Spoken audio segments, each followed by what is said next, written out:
Baked chicken thighs, easy with potatoes and cheese, an irresistible combination that everyone loves.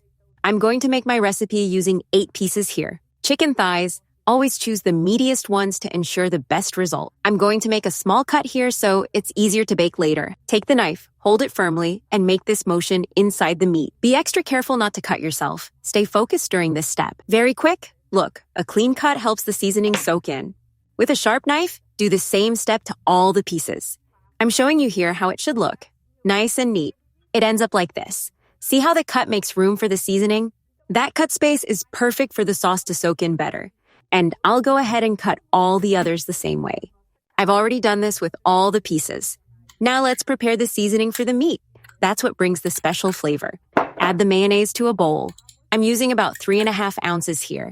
And also mustard, 3.5 ounces of each, nicely balanced. Add some chopped fresh parsley to taste for freshness. Now mix this sauce very well. It needs to be completely smooth. You're going to fill in the cuts we made in the meat with the sauce. See? That's why we made the cuts, so the flavor really soaks in. That direct contact makes the chicken much more flavorful. And just repeat this with all the remaining pieces. Even if the cut is a little off to the side, it still works perfectly. Just make sure to pack in the filling and spread it evenly. I've already filled them all. Well seasoned. Now we're going to place the chicken thighs in the baking dish. Grab a large baking dish that fits all the pieces comfortably. Add a generous drizzle of olive oil. Use as much olive oil as you like. It helps prevent sticking and adds flavor.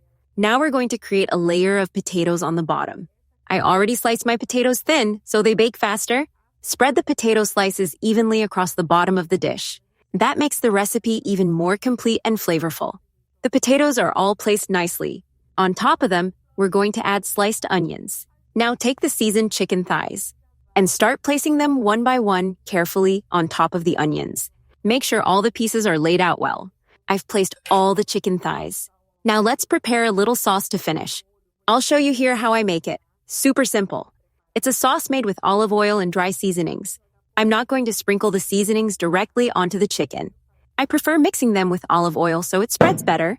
Let me show you the step-by-step. We're going to add paprika, black pepper, and salt. Add all those seasonings to taste. You can adjust it to your preference. Now take a brush and spread this sauce over the chicken thighs. Be careful to coat each piece thoroughly. That's why I didn't add the seasonings directly. It spreads more evenly this way. And the flavor ends up much more balanced. This enhances the taste of the chicken while it bakes. The seasoning won't just sit in one spot. After brushing them all, that step is done. Now we're going to place them in the oven at 350 degrees Fahrenheit for 40 minutes or until golden brown. I've already taken my baked chicken thighs out of the oven. They're beautifully golden and smell amazing. Now let's finish with a cheesy touch. Add a bit of cheese on top of each one. Do this carefully on all of them. Look how beautiful it looks. It's a perfect dish for that special lunch, ideal to gather the family around the table. There's nothing better than sharing a good meal. Whether it's a Sunday lunch or a special dinner, it's truly special, totally worth making. Now I'm putting it back in the oven to melt the cheese. Just took it out and look how delicious it looks. Now just serve and enjoy it while it's still hot.